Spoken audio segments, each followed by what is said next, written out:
Okay, so right after importing uh, this art from the SVG file, the first thing I noticed was that the rotation of any part, like for instance, if we pick the arm, when I rotate it positively clockwise, the rotation was actually being applied counterclockwise, which implies you have some uh, nested transformation, because in this specific group you have no inverted rotation or anything like that. So obviously you had to have something like this, which is the culprit of that problem. So whenever you have this kind of transformation from your original file, the right thing to do is to bake this transformation, right? So you can do it in some ways actually. So if you're using Illustrator, you could try saving as SVG, and then in the options box just select SVG basic, right? The SVG basic option, when you export it, it actually expands the transforms, or if you already have everything, click it up inside Unity and you don't want to revert back to your original file or something like that, you can simply add the pivot tools script, and then you run the command freeze rotation and scale, right? So when you do that, you notice that the scale is reset, but none of your shapes change place or anything like that. This is actually a great idea to do every time, because scales, variable scaling, actually affects the processing time of your scenes. Specifically, if you're publishing to mobile devices, this is quite a wide thing to do. Okay, just like when you're importing a 3D model, the best thing is to just tweak the importer settings instead of scaling the transform component of your mesh, right? So after you do that, the parts should rotate normally, but you have offsets like this. Okay, but rotation is now fine. So what I have to do is just to use pivot tools again, but this time I just take it out from here. I don't need these guys anymore, and I'll just quickly save the scene here. Baby test. And now what you want to do is to just have a reference object which will help you place the pivot point for each separate part that you're going to animate, right? So let me just hit Control Shift N, could be Command Shift N if you're on the Mac, same thing as Code Ant, right? Just name this guy as pivots, just to help me find it quicker. I just add another line at the front of it. Okay, so for instance, I want to set the pivot rotation for this lag, right? So I just select it, move upwards, and then I'll add the pivot tools. Bear in mind this has to be done manually in the current Suite version, but the soon to be released 1.02 version is going to have a much easier way to do that, which is the interactive option, which you'll just be able to select here and just click and drag a control point and hit enter, and it sets the new pivot for you, right? So meanwhile, let me just use this guy. So basically, this is the current pivot. Make sure you're on pivot mode here. If you have this set to center, it's not going to show you the right pivot point, right? So just make sure it has this on pivot. Shortcut keyboard is Z. So sometimes you just stumble on it by accident when you're going to hit Control Z. I've seen this occur more than once. So just keep an eye on this guy. So what you have to do on this version is just select reference and drag this pivot guy here. Okay, I'm not checking the Z coordinate, but it's generally a good idea to, just check if it's not way off in the Z coordinate or something like that. And then with the set, just click center, and the pivot's gonna move to the right place, so now you can rotate it around the proper pivot point, right? So obviously you're gonna do this for every part, so I'm gonna do this quickly and come back to a bit more of the rigging part that you're gonna do. Okay, so I already got everything in place. Just deleted some apparently unused or not needed groups, like for instance the name option here, which I'm not sure if you want it in this art piece, or if it's some leftover. Well, anyways, most parts I just use pivot tools with the geometric setting. For instance, the left iris. Okay. Anyways, you can stretch it, you can scale it, rotate it around this point, right? Animate it however you want. For instance, for the nose. Okay, so you can just scale it, rotate it, set it. And for instance, for the left eye and right eye, I've just used the reference mode and then dragged the left iris, so they actually share the same center. Okay, then I placed the head. I think I ended up missing the body. Yeah, let's do it real quick. Just set up pivot tools, reference, move the pivot to where I want it to be, and then click on center after fitting the pivot object. Okay, so that's it. Basically, after you do that, you have to nest your objects so they can properly be animated, right? So differently from Flash, where you just have objects with no parent-child relationship, you can easily use Unity standard hierarchy to pull this off. So just make sure, for instance, that the head is child to the body, the left arm, the left leg as well, then the eyebrow. Well, if you want to animate it separately, it wouldn't be a child of left eye, but you just get all eye pieces and move them under head, right? The same for left iris. Just place it. Okay, I make the iris a child of eye. Same for the right one, and then the mouth also child of head, and the nose, of course. So that when you rotate the head, you're actually rotating everything else, right? So for you to get rid of this kind of hole, what you should do is simply use the Z ordering, right? So just move it on Z to make this easier to see.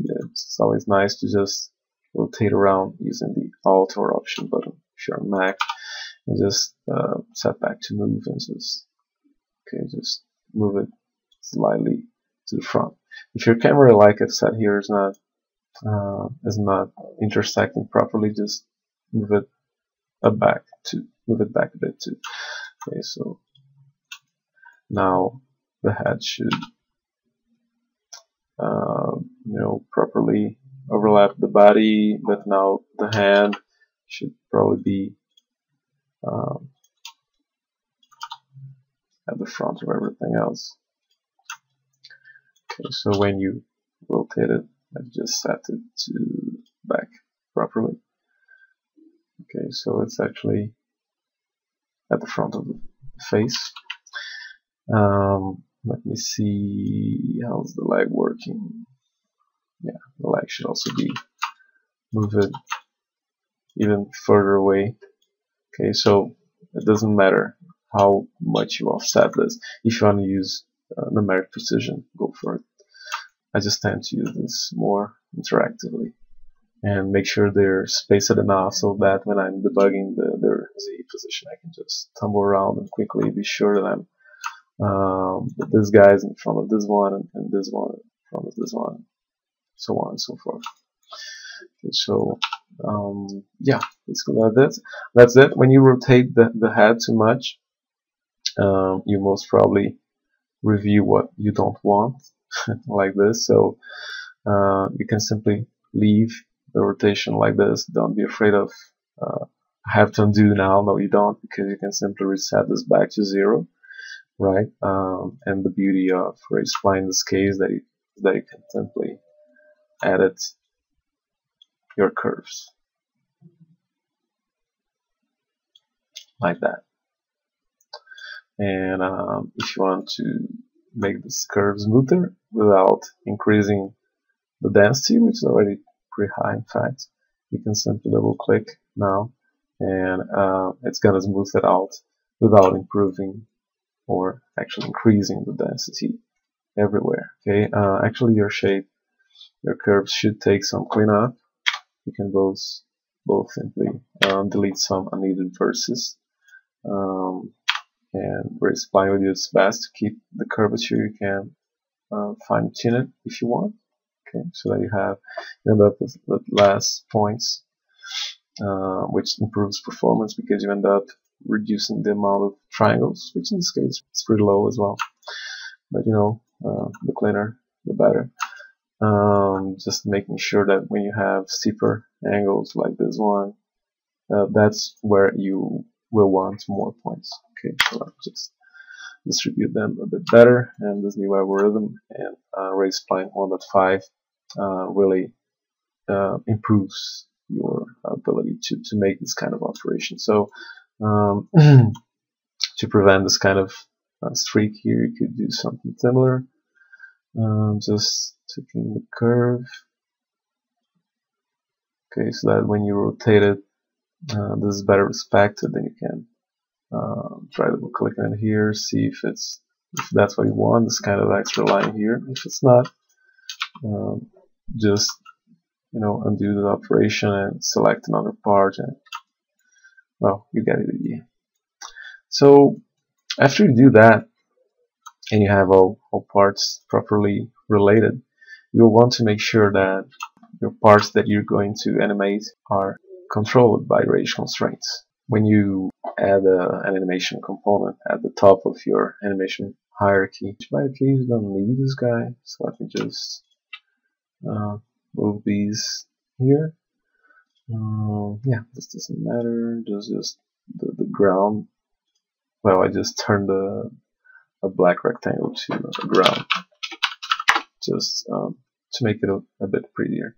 And talking of which, it's a good timing to improve the anti-aliasing, so I'm just add a rage group and turn on tweak and improve the anti-aliasing.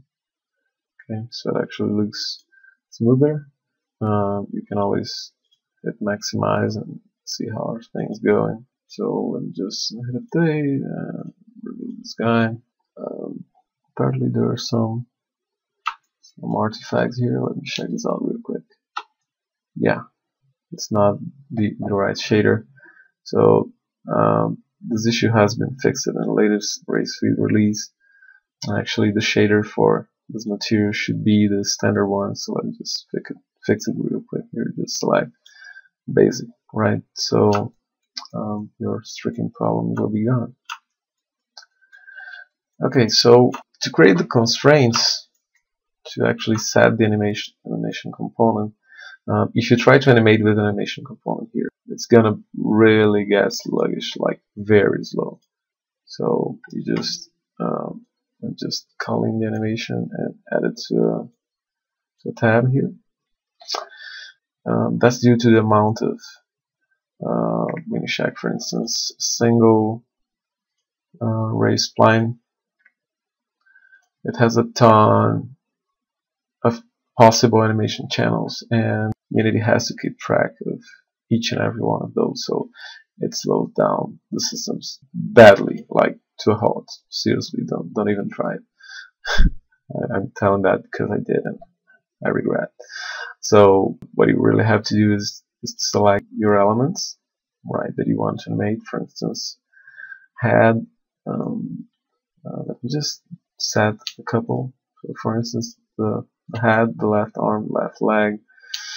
That's it. You could select as many as you want, and just call in the macro for create controller. So by default, it sets a constraint, okay, so that this object, in this case the head, follows or copies on real time the settings for something. In this case, position. It's not what I want. I want it set to rotation. So if you want this controller to also animate it like the head moving up and back, okay, it might be the case, you just enable position here. And if you need some more advanced settings, you just set them down here if you want to restrict it to some specific axis, for instance, right? Just set these guys to rotation, disable position, and again just rotation, right? So now I'll set my animation clip here instead, so there's no raised spline inside the hierarchy that you're gonna animate, and that'll give you a tremendous performance boost in terms of editing of the animation clip. So I can just create a new clip here and just save it as a root, like baby test. Okay, and this automatically adds an animation component and creates an asset here for an animation clip. So it's pretty handy. And now, talking of which, let me reset the rotation of the head, which I should have done previously. So to start editing these guys, all I have to do is just select the channel that you want. First, let me select the clip. Actually, this guy. It's got the clip here. Now I can just add a channel for rotation along Z, not on the controllers, right? I want to do this on the controller head. So just select it, transform, and then the best way to do this is just to add curves for every channel first. Okay, so you don't get insane with all those curves, you just expand them, and since I'm just animating rotation, I just do them one by one. Same here for rotation, right? Curves, and then you simply click here on show all, and it turns to show animated. So now it's filtering out, and you can have all controllers visible at once, right? So just, for instance, for the controller head, you can select the controller directly if you want after creating the curves at the top level controller, and you're still on preview mode. So you can now, for instance, let me move to 1 second. You can check here that you're precisely at 60 frames or 1 second, and then I can interactively rotate this guy. This is probably not enough. Okay, because it's not working because I don't have live set, so let me fix that real quick. So when I created the controller, it copied the original position that it was set to the object. That's by default, so I have to reset it here as well. And let me set those two guys to live as well, right? Okay, so let's get back to business. Now at 1 second, I can add some rotation. You will interactively see the curve changing here. So at 2 seconds, I can move it back to what it was. Cumulative error here. So that's coming down. Okay, it should move back. Oh, okay, it's because the starting value is still set to 32 because that's the value when I created it. So it's the cascading problem here still haunting me. So right, so if I want to tweak just this rotation channel, I just click on it. It's the same thing you would do on Maya if you have ever method with the graph editor inside Maya, and then you can right click and say they want it flat so that it actually slows out, okay, then slows in, or eases out, is in, and then you see that it's clipping fairly well. You can hit on play to see how's it going at any time.